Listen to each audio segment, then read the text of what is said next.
ആ വ്യാജ പരാതിക്കാരി അല്ലെങ്കിൽ വ്യാജ അതിജീവിത. എന്തുകൊണ്ടാണ് വ്യാജ അതിജീവിത എന്ന് വിളിക്കുന്നതെന്ന് അറിയാമോ? അതിജീവിത എന്ന വാക്കിന് ഒരു മഹത്വമുണ്ട്, അതിജീവിത എന്ന വാക്കിന് ഒരു നന്മയുണ്ട്. ആ അതിജീവിത എന്ന വാക്ക് ദുരുപയോഗം ചെയ്യരുത് എന്നുള്ളത് കൊണ്ടാണ് വ്യാജ അതിജീവിത എന്ന് വിളിക്കുന്നത്. നമ്മുടെ രാഹുൽ ഈശ്വർ വീണ്ടും പെടാൻ പോവുകയാണ്. രാഹുൽ ഈശ്വറിനെതിരെ അതിജീവിത കരഞ്ഞുകൊണ്ട് മുഖ്യമന്ത്രിയുടെ ഓഫീസിലേക്ക് എത്തിയെന്നാണ് നമുക്ക് കിട്ടുന്ന വിവരം.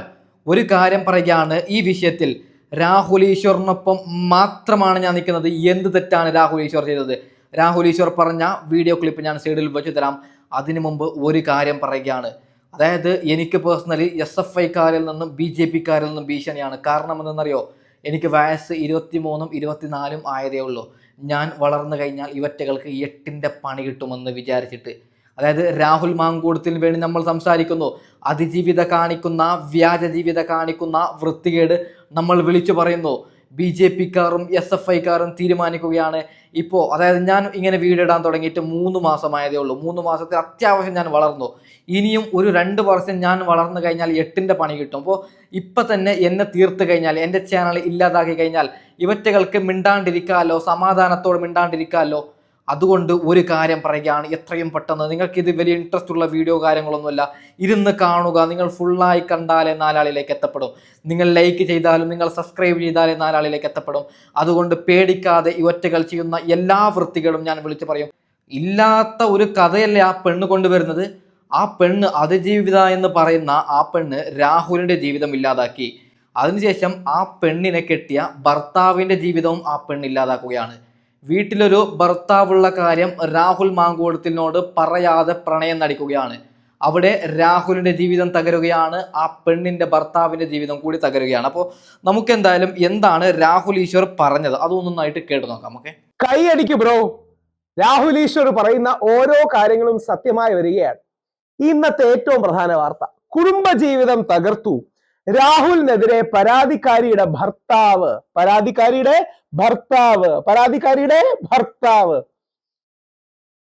ഈ സത്യം നിങ്ങളോട് ആദ്യം വിളിച്ചു പറഞ്ഞത് ആരാണ്?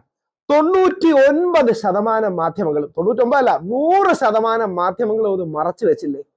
യഥാർത്ഥത്തിൽ ആ വ്യാജ പരാതിക്കാരി അല്ലെങ്കിൽ വ്യാജ അതിജീവിത. എന്തുകൊണ്ടാണ് വ്യാജ അതിജീവിത എന്ന് വിളിക്കുന്നതെന്ന് അറിയാമോ? അതിജീവിത എന്ന വാക്കിന് ഒരു മഹത്വമുണ്ട്, അതിജീവിത എന്ന വാക്കിന് ഒരു നന്മയുണ്ട്. ആ അതിജീവിത എന്ന വാക്ക് ദുരുപയോഗം ചെയ്യരുത് എന്നുള്ളത് കൊണ്ടാണ് വ്യാജ അതിജീവിത എന്ന് വിളിക്കുന്നത്. രാഹുൽ ഈശ്വറിന് 8ന്റെ പണി കിട്ടും. ഓക്കെ, അതായത് കേസ് കൊടുത്താൽ രാഹുൽ ഈശ്വറിന് പണി കിട്ടിയാൽ രാഹുൽ ഈശ്വറിനൊപ്പമാണ് ഞാൻ. പണി കിട്ടുമെന്ന് പറഞ്ഞത്, അതായത് ആദ്യം വ്യാജ ജീവിത എന്ന് പറഞ്ഞത് കൊണ്ടാണ് രാഹുൽ ഈശ്വർ കുടുങ്ങിയത്. ഇപ്പൊ രണ്ടാമത് കരഞ്ഞുകൊണ്ട് മുഖ്യമന്ത്രിയുടെ ഓഫീസിലേക്ക് അതിജീവിത ഓടി എന്നാണ് കേട്ടത്. അതിൻ്റെ ഒരു ഓഡിയോ ക്ലിപ്പും കാര്യങ്ങളൊക്കെ ഉണ്ട്. പക്ഷെ നമ്മളത് വെക്കുന്നില്ല, വെച്ചാൽ 8ന്റെ പണി കിട്ടും. ഓക്കെ, ഇവന്മാർ നമ്മൾ ചാനൽ ഇല്ലാതാക്കും, അതുകൊണ്ടാണ് വെക്കാത്തത്. അപ്പോൾ അതിജീവിതയോട് ഒരു കാര്യം പറയുകയാണ്, എന്താണ് അതിജീവിത? രാഹുലിന്റെ ജീവിതം ഇല്ലാതാക്കി, നിന്റെ ഭർത്താവിന്റെ ജീവിതം ഇല്ലാതാക്കി. ഇപ്പൊ രാഹുൽ ഈശ്വറിന്റെ ജീവിതം ഇല്ലാതാക്കുന്നോ? നീ വ്യാജ ജീവിതമാണ്. കാരണം നീയാണിവിടെ എല്ലാത്തിനും കാരണം. നിനക്ക് സംസാരിക്കാൻ മീഡിയാസ് ഉണ്ട്, എല്ലാം ഉണ്ട്. കാരണം നീ ഒരു വ്യാജയാണ്. നീ ഒരു വ്യാജ ആയതുകൊണ്ടല്ലേ രാഹുലിനെ നീ ചതിച്ചത്? നീ ഒരു വ്യാജ ആയതുകൊണ്ടല്ലേ സ്വന്തം ഭർത്താവിനെ നീ ചതിച്ചത്? ഓക്കെ, നമുക്ക് എന്തായാലും എന്താണ് രാഹുൽ ഈശ്വർ പറഞ്ഞത് ബാക്കിയും കൂടി കേട്ട് നോക്കാം. വലിയ വിവാദമാണ്. ഏറ്റവും കൂടുതൽ ഈ വീഡിയോ ചിലപ്പോൾ എൻ്റെ വീഡിയോ അടക്കം ചർച്ചയാവും, അത്ര പോയി ചർച്ചയായി. നമ്മളൊരുത്തന്നെ കൊന്നിട്ടൊന്നുമല്ല ജയിലിലേക്ക് പോകുന്നുണ്ടെങ്കിൽ, ഇത്തരത്തിലുള്ള വൃത്തികേടിനെ എതിർത്തിട്ടല്ലേ, ഒരു പേടിയുമില്ല. അപ്പം എന്തായാലും ബാക്കിയും കൂടി കേട്ട് നോക്കാം. ആ വ്യാജ പരാതിക്കാരി വ്യാജ അതിജീവിതയ്ക്ക് ഭർത്താവുണ്ട്, കല്യാണം കഴിച്ചതാണ്, ഇപ്പോഴും ഭർത്താവാണ്, വിവാഹമോചനം നടന്നിട്ടില്ല. അതുകൊണ്ടാണല്ലോ ഭർത്താവ് പരാതി കൊടുക്കുന്നത്. ഈ സത്യം വിളിച്ചു പറഞ്ഞതിനല്ലേ എന്നെ ഇത്രയും വേട്ടയാടാൻ അവർ ശ്രമിച്ചത്? ഇല്ലാത്ത കള്ളക്കേസ് ഉണ്ടാക്കി കൊടുക്കാൻ ശ്രമിച്ചത്. 16 ദിവസം ഞാൻ ജയിലിൽ കിടന്ന് എന്തിനു വേണ്ടിയിട്ടാണ്?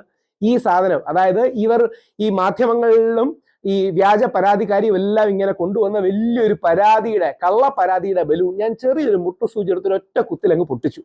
അതിന്റെ ദേഷ്യമായിരുന്നു എന്നോട് യഥാർത്ഥത്തിലുള്ളത്. പിന്നീട് ഇലക്ഷന് സ്ത്രീപക്ഷ സുരക്ഷ എന്ന നെറേറ്റീവ്, ഇങ്ങനത്തെ കാര്യങ്ങളൊക്കെ അല്ലേ.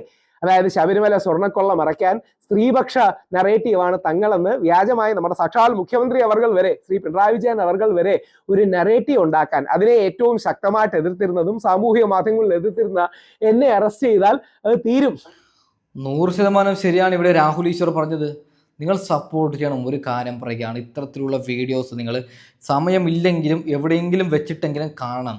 നിങ്ങൾ കണ്ടു കഴിഞ്ഞാൽ 4 ആളിലേക്ക് എത്തും. അതായത് രാഹുൽ ഈശ്വറിനൊക്കെ നമ്മൾ സപ്പോർട്ട് കൊടുക്കണം. ഇന്ന് ഞങ്ങൾ ഇടുന്ന വീഡിയോ ഒക്കെ താഴെ രാഹുൽ ഈശ്വറിന് സപ്പോർട്ടായി കമൻറ്റ് ഇടണം. അന്നെങ്കിലേ പൊതുസമൂഹം രാഹുൽ മാങ്കൂടത്തിന് നമുക്ക് നമ്മുടെ രാഹുൽ മാങ്കൂടത്തിന് എങ്ങനെയെങ്കിലും നമുക്ക് ഇതിൽ നിന്ന് ഊരിക്കാൻ പറ്റും. ഈ വ്യാജ ജീവിതയിൽ നിന്ന് നമ്മുടെ രാഹുലിനെ എങ്ങനെയെങ്കിലും രക്ഷപ്പെടുത്തി എടുക്കാൻ പറ്റും. നോക്കൂ, വ്യാജ ജീവിതയുടെ എന്തെങ്കിലും ഒരു ഫോട്ടോ വന്നിട്ടുണ്ടോ? വ്യാജ ജീവിതയുടെ എന്തെങ്കിലും ഒന്ന് വന്നിട്ടുണ്ടോ? ഇല്ല. അതായത് നമ്മുടെ രാഹുലിൻ്റെ ജീവിതം ഇല്ലാതായതല്ലാതെ. ഓക്കെ, നമുക്ക് എന്തായാലും ബാക്കിയും കൂടി കേട്ട് നോക്കാം. 99% മാധ്യമങ്ങളും മറച്ചു വെച്ചു അവർക്കൊരു ഭർത്താവുണ്ട്. ആ ഭർത്താവ് ഇന്ന് പരാതി കൊടുത്തു. ഞാൻ ഈ സത്യം വെളിയിൽ കൊണ്ടുവന്നപ്പോൾ എല്ലാ മാധ്യമങ്ങളും മറുപക്ഷത്തു നിന്ന് വേറൊരു പുതിയ കള്ളം ഉണ്ടാക്കി. 4 ദിവസമേ കല്യാണം ഉണ്ടായിരുന്നുള്ളൂ, 1 മാസത്തിനകം കല്യാണം ഒഴിഞ്ഞു എന്ന്. കല്യാണം ഒഴിഞ്ഞാൽ എങ്ങനെയാ ഭർത്താവിന് പരാതി കൊടുക്കാൻ പറ്റുക? കല്യാണം ഒഴിയുക എന്നൊരു പരിപാടിയില്ല. ഞാനേ കുറച്ച് അഹങ്കാരം പറഞ്ഞോട്ടെ, നിങ്ങൾ ഓരോ മലയാളിയിലും ചിന്തിക്കണം. രാഹുൽ ഈശ്വറിനെ പോലെ സത്യം പറയുന്ന കുറച്ചുപേരില്ലായിരുന്നെങ്കിൽ ഈ നാട്ടിലെ മീഡിയയും പോലീസും പ്രോസിക്യൂഷനും എന്തുമാത്രം കള്ളങ്ങളായിരിക്കും നിങ്ങളോട് പറയുക. 100% ശരിയാണ്. ഒരൊറ്റ കാര്യം പറയുകയാണ്, രാഹുലിനെ അറസ്റ്റ് ചെയ്ത സമയത്ത് രാഹുലിനെ വിമർശിച്ച് വീഡിയോ ഇടുന്നവർക്ക് മില്യൺ വ്യൂസാണ്, മില്യൺ ലൈക്കാണ്, മില്യൺ കമൻസാണ്. രാഹുലിനെ സപ്പോർട്ട് ചെയ്തത് ഞാനും രാഹുൽ ഈശ്വറും പിന്നെ കുറച്ചോ യൂട്യൂബേഴ്സ് മാത്രമാണ്. ഓക്കെ, ഞങ്ങൾക്ക് തെറി കമൻറ്റും ഞങ്ങൾക്ക് ലൈക്കൂലൊരു മണ്ണാങ്കട്ടയില്ല. പക്ഷേ എന്നെപ്പോലുള്ളവർ, രാഹുൽ ഈശ്വറും എന്നെപ്പോലുള്ള ചില ചുരുക്കം കേരളത്തിൽ 1, 2, 3 യൂട്യൂബേഴ്സ് മാത്രമാണ് രാഹുലിനെ സപ്പോർട്ട് ചെയ്ത് സത്യത്തിനൊപ്പം നിന്നത്. ഞങ്ങൾക്ക് വലിയ യൂട്യൂബ് സബ്സ്ക്രൈബേഴ്സോ കമൻറ്റോ ലൈക്കോ ഒരു മണ്ണാങ്കട്ടയും കിട്ടിയില്ല. പക്ഷേ ഞങ്ങൾ പറയുക തന്നെ ചെയ്യും. ഇപ്പോൾ രാഹുൽ ഈശ്വർ പറഞ്ഞല്ലോ, ഈ 1% വരുന്ന ഞങ്ങളെപ്പോലുള്ള ഒരു ആൾക്കാർ ഇവിടെ ഉള്ളത് കൊണ്ടാണ് ഇത്തിരിയെങ്കിലും മാധ്യമങ്ങൾ ചെയ്യുന്ന വൃത്തികേട് നമ്മൾ ചൂണ്ടിക്കാണിക്കുന്നത്. ഓക്കെ, നമുക്കെന്തായാലും ബാക്കിയും കൂടി കണ്ടു നോക്കാം. ശ്രീ ദിലീപിന്റെ വിഷയത്തിൽ, ശ്രീ രാഹുൽ മാങ്കൂട്ടത്തിന്റെ വിഷയത്തിൽ നിങ്ങളെ എത്രമാത്രം പറ്റിക്കാൻ ഞാൻ കേൾക്കുന്ന നിങ്ങൾ ഓരോരുത്തരോടാണ് പറയുന്നത്. നിങ്ങൾ കമ്മ്യൂണിസ്റ്റുകാരനാകാം, കോൺഗ്രസ്സുകാരനാകാം, BJP കാരനാകാം, പാർട്ടി ഉള്ളവനാകാം, ഇല്ലാത്തവനാകാം. പക്ഷെ സത്യം എന്നൊരു കാര്യമില്ലേ? നാളെ നമ്മുടെ മക്കളും നമ്മുടെ സഹോദരങ്ങളും നമ്മുടെ സുഹൃത്തുക്കളും ഇങ്ങനെ വേട്ടയാടപ്പെടില്ലേ? രാഹുൽ മാങ്കൂട്ടത്തിന്റെ കാര്യത്തിൽ വ്യാജ പരാതിയാണ് എന്ന് സൂചിപ്പിച്ച ഓരോരോ കാര്യങ്ങളായി സത്യമായി തെളിയുകയാണ്. ആ പരാതി കൊടുത്ത ചെറുപ്പക്കാരനോടൊപ്പമാണ് ഞാൻ. വേറൊന്നും കൊണ്ടല്ല, എന്താ അറിയാമോ, അവനാണ് യഥാർത്ഥത്തിൽ ഇര. ആ പാവപ്പെട്ട ഭർത്താവാണ് യഥാർത്ഥത്തിൽ ഇര. അവനോടൊപ്പമാണ്. അവന്റെ ജീവിതം തകർന്നു, അവന്റെ സമ്പത്ത് തകർന്നു. അവൻ നമ്മളെ പോലൊക്കെ ഒരു മിഡിൽ ക്ലാസ്സിൽ നിന്നും വല്ലതും ജനിച്ചു വളർന്ന ജോലി ചെയ്ത് വരുന്ന പയ്യനാണ്.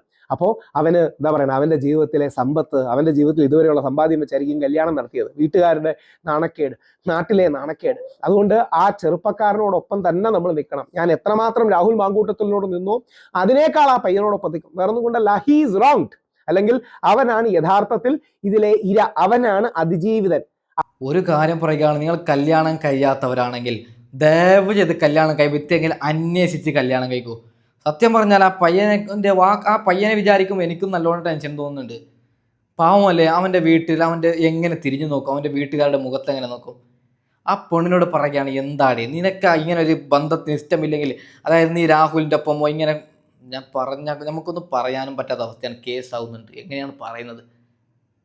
അതായത് നിനക്ക് ഭർത്താവിനെ ചതിക്കുന്ന ആ ടൈപ്പ് സ്ത്രീ ആണെങ്കിൽ നീ എന്തിനാണ് രാഹുലിൻ്റെ മറ്റേ ഈ ചങ്ങായിനെ കെട്ടാൻ പോയത്? ഓക്കെ, നമുക്ക് ബാക്കിയും കൂടി കേട്ട് നോക്കാം. അവനെയും പറ്റിച്ചു, രാഹുൽ മാങ്കൂട്ടത്തിനെയും പറ്റിച്ചു.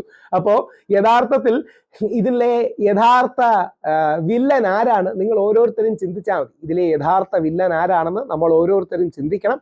അപ്പോൾ രാഹുൽ മാങ്കൂട്ടത്തിന്റെ കേസിൽ ഓരോരോ സത്യമായി വെളിയിൽ വരികയാണ്. ഈ സത്യം പറയുന്നത് രാഹുൽ ഈശ്വറിനെ പോലെ 1% ആൾക്കാർ മാത്രമാണ്. 99% ആൾക്കാരും അപ്പുറത്ത് നിന്ന് കള്ളം പറയുകയാണ്. അതായത് വേട്ടനായികളെ പോലെ ആൾക്കാരുടെ മേളിൽ ആക്രമിക്കുമ്പോൾ കൈയടിച്ച് പ്രോത്സാഹിപ്പിക്കുകയാണ്, കല്ലെറിഞ്ഞ് കൊല്ലാൻ ശ്രമിക്കുകയാണ്, വീണ് കിടക്കുന്നവനെ ചവിട്ടാൻ ശ്രമിക്കുകയാണ്. എന്നെ പോലെ 1% ആൾക്കാർ, നമ്മളെ പോലെ ഇത് കാണുന്ന, ഇതിനെ പിന്തുണയ്ക്കുന്ന സത്യസന്ധരായ 1% ആൾക്കാർ മാത്രമാണ് ഇതിനെതിരെ പോരാടുന്നത്. ആ 1%ത്തിലാണ് ഏതൊരു രാജ്യത്തിന്റെയും ഭാവി. ആ 1%മാണ് ഏതൊരു രാജ്യത്തെ മുമ്പോട്ട് നയിക്കേണ്ടത്. ആ 1%മാണ് മഹാത്മാഗാന്ധി കാണിച്ചു തന്ന അദ്ദേഹത്തിന്റെ പാത. അതാണ് എക്ല ചലൂരെ എന്ന അദ്ദേഹത്തിന്റെ ഒറ്റയ്ക്കാണെങ്കിലും ബാക്കി ആരും കൂടിയില്ലെങ്കിലും സത്യത്തിന്റെ പാതയിൽ പോകുക എന്ന രാഷ്ട്രപിതാവ് പഠിപ്പിച്ച യഥാർത്ഥ കാര്യം. നമുക്ക് ആ 1% ഈ കള്ള പരാതികൾക്കെതിരെ, വ്യാജങ്ങൾക്കെതിരെ നമുക്ക് പ്രതിരോധമൊരുക്കാം. ഈ വിഷയത്തിന്റെ സത്യം മനസ്സിലാവും. ഇപ്പോഴെങ്കിലും ആൾക്കാർക്ക് സത്യം മനസ്സിലായി എന്ന് കരുതുന്നു. രാഹുൽ ഈശ്വർ മാത്രമാണ്, അല്ലെങ്കിൽ എന്നെ പോലെ 1% മാത്രമാണ് യഥാർത്ഥത്തിൽ ഇത് നടക്കുന്നത് വ്യാജ പരാതികളാണെന്ന് ചൂണ്ടിക്കാണിച്ചത്. 100% ശരിയല്ലേ രാഹുൽ ഈശ്വർ പറഞ്ഞത്? അതായത് ഞങ്ങളെപ്പോലുള്ള 1% ഇല്ലെങ്കിൽ എന്താവും അവസ്ഥ? എൻ്റെ ചാനൽ ഒരു കാര്യം പറയുകയാണ്, എൻ്റെ ചാനൽ കമ്മികളും BJP-ക്കാരും എങ്ങനെയെങ്കിലും ഇല്ലാതാക്കാൻ ശ്രമിക്കുകയാണ്. അതിൻ്റെ കാരണം ഒന്നാമത് എനിക്ക് ഏജ് 23-24 ആവുന്നതേ ഉള്ളൂ. അതായത് ഞാൻ വളർന്നു വന്നാൽ ഇവർക്ക് വലിയൊരു ഭീഷണിയാണ്. മനസ്സിലായോ നിങ്ങൾക്ക്? ഞാൻ വളർന്നു വന്നാൽ ഇവറ്റകൾക്ക് ഭീഷണിയാണ്. അതുകൊണ്ട് ഞാൻ പെട്ടെന്നാണ് സത്യം ഞാൻ പറയുന്നത്, ഞാൻ യൂട്യൂബിൽ ഇങ്ങനെ ആക്റ്റീവ് ആകാൻ തുടങ്ങിയിട്ട് 3 മാസമായത്. 3 മാസത്തിൽ ഞാൻ അത്യാവശ്യം നാലാളിലേക്ക് എത്തപ്പെട്ടു.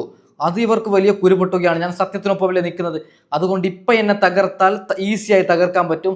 1 വർഷം 2 വർഷം കഴിഞ്ഞാൽ, എനിക്ക് ദൈവം തരുന്ന ആയുസ് ഉണ്ടെങ്കിൽ 2 വർഷം കഴിഞ്ഞ് കഴിഞ്ഞാൽ, ഞാൻ നല്ലോണം വളർന്നു കഴിഞ്ഞാൽ ഇവർക്ക് വലിയ ഭീഷണിയാണ്. അതുകൊണ്ട് എന്നെ എത്രയും പെട്ടെന്ന് ഇല്ലാതാക്കാൻ അടക്കം ശ്രമിക്കുകയാണ്. എൻ്റെ നാട്ടിലുള്ള ചില സംഘപരിവാർ സംഘവും SFIക്കാരും നിരന്തരം ഭീഷണിയുമായി എനിക്ക് വരികയാണ്. നിരന്തരം നോട്ടിഫിക്കേഷൻ വരികയാണ്, ചാനൽ ഇല്ലാതാവും, എന്താണ് പ്രശ്നം, എന്തോ ഒരു പ്രശ്നമുണ്ട്, സാങ്കേതിക പ്രശ്നമുണ്ടെന്ന് പറഞ്ഞിട്ട്.